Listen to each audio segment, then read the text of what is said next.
Hello बच्चा party, finally I am back with my new video again and I know कि आप सभी बच्चे वेट कर रहे थे कि मेरी वीडियो का, लेकिन मैं नहीं अपलोड कर पाई थी किसी रीज़न से। अभी आज मैं इस वीडियो को अपलोड कर रही हूँ। नेशनलिज्म इन इंडिया का हमने जो खिलाफत मूवमेंट था वहाँ तक हमने लास्ट वीडियो में स्टडी कर लिया था। जिसने अभी तक वीडियो नहीं देखा है वो प्लीज़ वीडियो देख लीजिएगा, उसका डिस्क्रिप्शन बॉक्स के अंदर मैंने लिंक फॉरवर्ड कर दिया है। और अभी जो हम नेक्स्ट पढ़ने वाले हैं वो है नॉन कॉपरेशन मूवमेंट और अदर मूवमेंट्स के डिफरेंट स्टेजेस जो गांधी जी ने कांग्रेस की मीटिंग के अंदर डिसाइड करे थे। तो चलिए स्टार्ट करते हैं। नॉन कॉपरेशन मूवमेंट के रिगार्डिंग ये डिसाइड किया गया था कि अगर हमारा नॉन कॉपरेशन मूवमेंट फेल हो जाता है तो हम इसके बाद सिविल डिसोबीडियंस मूवमेंट को स्टार्ट करेंगे। बट क्या कांग्रेस के लीडर्स सारे इसके लिए अग्री थे? बिल्कुल भी नहीं। कांग्रेस ना दो पार्ट्स के अंदर स्प्लिट थी उस टाइम पर। एक थे मॉडरेट्स, दूसरे थे रेडिकल्स। अब मॉडरेट्स का क्या कहना था कि जो मूवमेंट है अगर आप इसको कंटिन्यू करते हो तो इससे आउटपुट जो निकलेगा वो वायलेंस होगी। उसी वायलेंस के डर से कांग्रेस के लीडर्स ने मना किया कि इस मूवमेंट को स्टार्ट नहीं किया जाना चाहिए।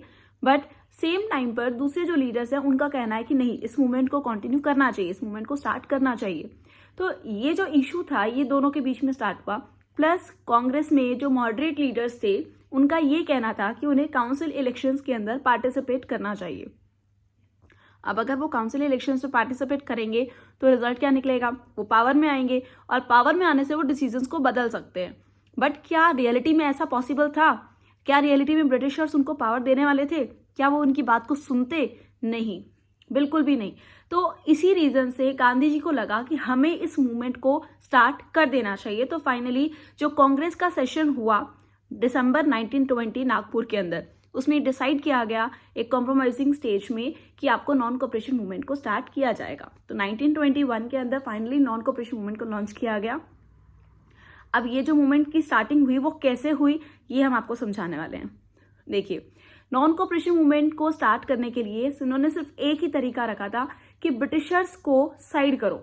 ब्रिटिशर्स को लेकिन साइड करना इतना आसान होता अगर तो बहुत पहले ही हो जाता।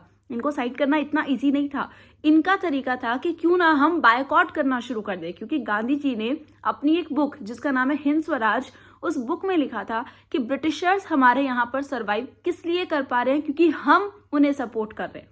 और अगर हम उन्हें सपोर्ट करना बंद कर दें तो ये ब्रिटिशर्स तो एक साल के अंदर अंदर निकल जाएंगे।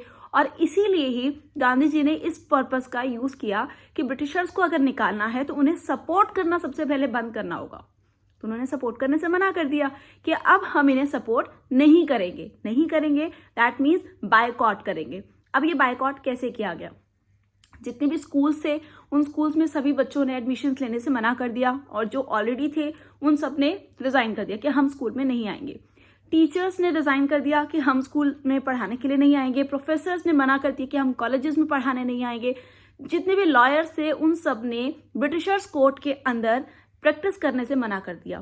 प्लस जितने भी आम जनता थी हमारे यहाँ की, इंडिया की, उन सब ने कहा कि जितने भी फॉरेन क्लोथ्स हैं हम उनका बायकॉट करते हैं, हम उन्हें यूज नहीं करेंगे, बल्कि फॉरेन क्लोथ को ह्यूज बोनफायर्स में सड़कों पर जलाया गया।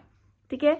इसके साथ साथ जो हमारे फॉरेन डीलिंग्स किया करते थे, परचेज किया करते थे वहां से कपड़ा और इंडिया में बेचा करते थे, उन लोगों ने भी मना कर दिया कि हम फॉरेन गुड्स के अंदर डील ही नहीं करेंगे, हम उन्हें परचेज ही नहीं करेंगे, हम उसकी ट्रेडिंग ही नहीं करेंगे। इस तरीके से नॉन कॉपरेशन मूवमेंट को स्टार्ट किया गया। और आप मानोगे इसकी वजह से 102 करोड़ से लेकर 57 करोड़ तक आ गया बिजनेस ब्रिटिशर्स का सिर्फ एक साल के अंदर। तो देखो कितना बड़ा धक्का लगा ब्रिटिशर्स को कि 102 करोड़ की जो एक साल में वो डीलिंग किया करते थे वो 102 से कटकर 57 रह गई, मतलब हाफ हो गया। और इतना ही नहीं, ब्रिटिशर्स की काफी सारी डीलिंग्स जो थी वो धीरे धीरे कैंसिल होती चली गई। उनकी जो मार्केट थी वो सारी खत्म होती चली गई। सिर्फ इतना काम नहीं हुआ, बल्कि इंडिया ने खादी को प्रमोट करना शुरू किया, खादी क्लॉथ बनाना शुरू किया। इंडियन इंस्टीट्यूट्स को सेटअप करने की बात रखी गई कि चाहे कोर्ट हो, चाहे स्कूल्स हो, कॉलेजेस हो, वो सब इंडियंस के बनाए जाएंगे। बट हमारे यहाँ पर एक फेलियर पॉइंट था। फेलियर यूं था कि हमारे इंडिया के अंदर कोई भी इंडियन इंस्टीट्यूट्स थे ही नहीं। और अगर आप खादी की बात करते हो तो खादी जो क्लॉथ था वो इतना एक्सपेंसिव था कि पॉवर्टी की वजह से हमारे यहाँ के लोग उसको बाय करने के लिए कैपेबल नहीं थे। वो अफोर्ड नहीं कर सकते थे कि वो इसे परचेज करें या ना करें। शुरुआत में सबने सपोर्ट किया, बट एंड तक आते आते ये मूवमेंट धीरे धीरे स्लो होता गया। उसका रीजन ही ये था स्कूल्स इंडियन इंस्टीट्यूट्स नहीं थे, कॉलेजेस में इंडियन इंस्टीट्यूट्स नहीं थे, अगर लीगल प्रैक्टिस करनी है एडवोकेट्स को तो उसके लिए कोई भी इंडियन कोर्ट नहीं था। अल्टीमेट रिजल्ट क्या था? सबने वापस जाना शुरू कर दिया। बच्चों ने स्कूल्स में जाना शुरू कर दिया, स्टूडेंट्स ने कॉलेजेस में जाना शुरू कर दिया, प्रोफेसर्स ने पढ़ाना शुरू कर दिया। ओनली द रीजन बिहाइंड कोई इंडियन इंस्टीट्यूट ही नहीं था। धीरे धीरे जो खादी क्लोथ था, वो खादी क्लोथ भी उनको परचेज करना काफी मुश्किल लग रहा था, तो उन्होंने उसके लिए भी मना कर दिया। तो ये नॉन कॉपरेशन मूवमेंट जिस जोश के साथ शुरू किया गया था, वो जोश धीरे धीरे कम होता चला गया।